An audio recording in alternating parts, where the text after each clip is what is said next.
నమస్తే అందరికీ. నేను Philomena. All India council of human rights ఛానల్‌కు అందరికీ కూడా స్వాగతం. ఈరోజు మన యొక్క ఛానల్‌లో మనం మాట్లాడుకోబోయేటువంటి టాపిక్ వచ్చేసి ఈఎంఐస్ బ్యాంక్ నుంచి లోన్ తీసుకొని ఈఎంఐస్ కట్టలేనటువంటి వాళ్ళు ఏం చేయాలి అనేటువంటి ఆ యొక్క విషయం గురించి మనము మాట్లాడుకోబోతున్నామండి. ఎంతోమంది లోన్స్ తీసుకుంటారనమాట. కార్ లోన్స్ తీసుకుంటారు. తర్వాత క్రెడిట్ కార్డ్స్ తీసుకుంటారు. ఇంకా హౌసింగ్ లోన్ తీసుకుంటారు. పర్సనల్ లోన్ తీసుకుంటారు. ఇలాగ రకరకాలైనటువంటి లోన్స్ తీసుకుంటారనమాట. అయితే లోన్స్ తీసుకున్న తర్వాత వాళ్ళకేదైనా ఇబ్బంది కలిగి వాళ్ళు కట్టలేనటువంటి పరిస్థితి వచ్చినప్పుడు ఏమవుతుందంటే వాళ్ళకు నోటీసులు రావడం జరుగుతుంది. అలాగే బ్యాంక్ నుంచి రికవరీ డిపార్ట్‌మెంట్ వాళ్ళు వస్తారు ఇంటికి. అలాగే కాల్స్ వస్తూ ఉంటాయి. అప్పుడు ఏం చేయాలో వాళ్ళకి తెలీదనమాట. ఇలాంటి సమయాల్లో చాలా మందికి కూడా పానిక్ అయిపోతారనమాట. అంటే ఇంకా ఆ యొక్క టార్చర్ అనేటువంటిది భరించలేక కొంతమందైతే ఆహ్, ఎలాంటి స్థితికొస్తారంటే లాస్ట్‌కి సూసైడ్ చేసుకునేటువంటి స్థితికి కూడా వచ్చి చాలా మంది కూడా సూసైడ్స్ కూడా చేసుకున్నారనమాట. ఈ యొక్క లోన్స్ విషయాలలో కట్టలేక, అవమానాలు పడలేక ఇలాంటి పరిస్థితి చాలా మందికి వచ్చిందనమాట. కాబట్టి ఈ యొక్క విషయాల్లో మనం భయపడవలసినటువంటి అవసరం లేదండి. ఎందుకంటే మన భారత రాజ్యాంగంలో ఉన్నటువంటి హక్కులు అలాంటివన్నమాట.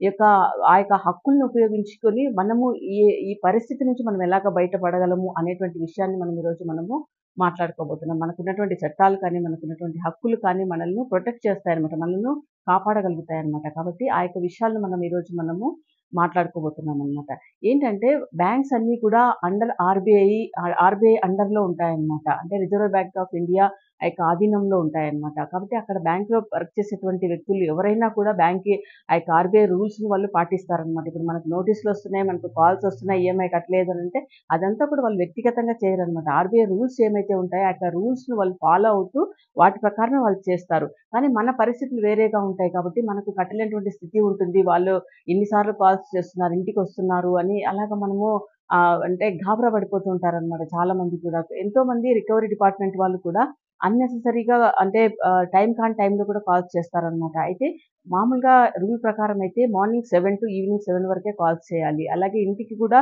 వాళ్ళ ఇంటికి వెళ్లి మాట్లాడాలంటే కూడా ఒంటరిగా ఉన్నటువంటి మహిళలు కానీ, ఒంటరిగా ఉన్నటువంటి పిల్లలు కానీ వాళ్ళ దగ్గరికెళ్లి మాట్లాడకూడదనమాట. అంటే ఫ్యామిలీకి వెళ్ళటానికి కూడా వీళ్ళ పర్మిషన్ తీసుకొని వాళ్ళు ఇంటికెళ్ళి మాట్లాడాల్సి ఉంటుందనమాట.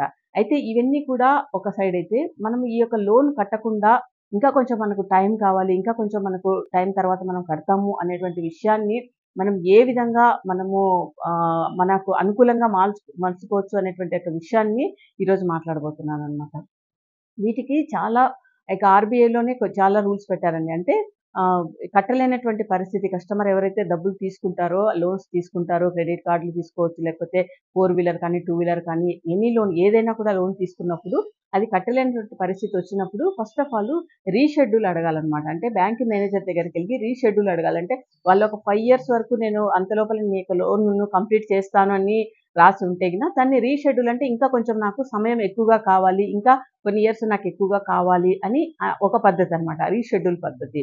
అలాగే ఇంకొక పద్ధతి ఉందనమాట. ఓటీఎస్ అంటారనమాట. ఇదంటే ఇది వన్ టైమ్ సెటిల్మెంట్‌ని ఓటీఎస్ అంటారనమాట. అంటే ఒకేసారి నేను సెటిల్ చేసేస్తాను. ఇక నాకు ఈ యొక్క ఇంట్రెస్ట్ ఇవన్నీ కూడా నేను కట్టలేను. ఇంట్రెస్ట్ ఇవన్నీ కూడా తీసేసేయండి. నేను ఈ డబ్బులిచ్చేసి నేను ఇక లోన్‌ను నేను క్లోజ్ చేసుకుంటున్నానని అలాగా కూడా క్లోజ్ చేసుకోవచ్చు. అలాగా క్లోజ్ చేసేటువంటి సమయంలో మనం తప్పకుండా ఎన్ఓసీ బ్యాంక్ నుంచి తప్పకుండా తీసుకోవాలనమాట. అలాగే మనకున్నటువంటి ఆ యొక్క పరిస్థితిని అక్కడ బ్యాంక్ మేనేజర్‌కెళ్ళి మనం ఎక్స్‌ప్లెయిన్ చేయాలనమాట. మీరు ఏ యొక్క కారణం చేత కట్టలేకపోతున్నారు? ఒకవేళ మీకు సడెన్‌గా జాబు ఎళ్ళిపోయిందా? లేకపోతే మీకు ఫ్యామిలీలో ఎవరైనా అనారోగ్యంతో ఉండి ఆ యొక్క డబ్బులన్నీ అలాగా ఖర్చయిపోయి కట్టలేక వెళ్తున్నారా? లేకపోతే మీ పరిస్థితి ఎలా ఉంది అనేటువంటిది విత్ డాక్యుమెంట్స్‌తో సహా అంటే మీకు ప్రూఫ్స్ కూడా తీసుకెళ్ళాలనమాట. ఒకవేళ మెడికల్ సంబంధంగా మీరేదైనా సిక్‌లో ఉంటే దానికి సంబంధించినట్టు సర్టిఫికేట్ తీసుకెళ్ళాలి. ఒకవేళ జాబ్ లేదు అంటే దానికి సంబంధించినట్టు ప్రూఫ్స్ ఏదైనా కూడా మనము బ్యాంక్‌కి విత్ ప్రూఫ్స్‌తో వెళ్ళాలనమాట. వెళ్ళి మనం మేనేజర్ గారితో మనం మాట్లాడాలి. రిక్వెస్ట్ లెటర్ ఒకటి ఇవ్వాలి. ఇచ్చిన తర్వాత అలాగే వాళ్ళ దగ్గర నుంచి కూడా అక్నాలెడ్జ్‌మెంట్ తీసుకోవాలి. మనకు 5 మంత్స్ కావాలా? 6 మంత్స్ కావాలా? 1 ఇయర్ వరకు టైం కావాలని టైం అడిగి తీసుకోవాలి. ఆ టైం తర్వాత నేను పే చేస్తానని చెప్పగలగాలి. ఇలాంటి ఒక పద్ధతులున్నాయన్నమాట. ఈ యొక్క పద్ధతులను మనం పాటించినప్పుడు మనం ఖచ్చితంగా వాళ్ళ దగ్గర నుంచి మనకు టైం దొరుకుతుంది. ఎలాంటి కాల్స్ రావు. ఏ యొక్క రికవరీ డిపార్ట్‌మెంట్ వాళ్ళు కూడా మన ఇంటి దగ్గరికి రారు. ఎందుకంటే ఇవన్నీ కూడా మనము లీగల్ ప్రొసీజర్ ప్రకారం చేయాలి. ఒకవేళ అలాంటి విషయాలు చేయటం మనకు రాలేదు, ఏం చేయాలో తెలియలేదు అనంటే ఒక లీగల్ అడ్వైజర్‌ని పెట్టుకోండి. అంటే ఒక అడ్వకేట్ దగ్గరికెళ్ళండి. మీ పరిస్థితి ఎలా ఉందో ఆ యొక్క అడ్వకేట్‌కి చెప్పండి. చెప్పినప్పుడు ఆయన ఏం చెప్తారో దాని ప్రకారంగా మనము ఫాలో కావచ్చనమాట. అప్పుడు మనకు కొంచెం టైం దొరుకుతుంది. ఆ యొక్క లోన్ కట్టడానికి కొంచెం టైం దొరుకుతుంది.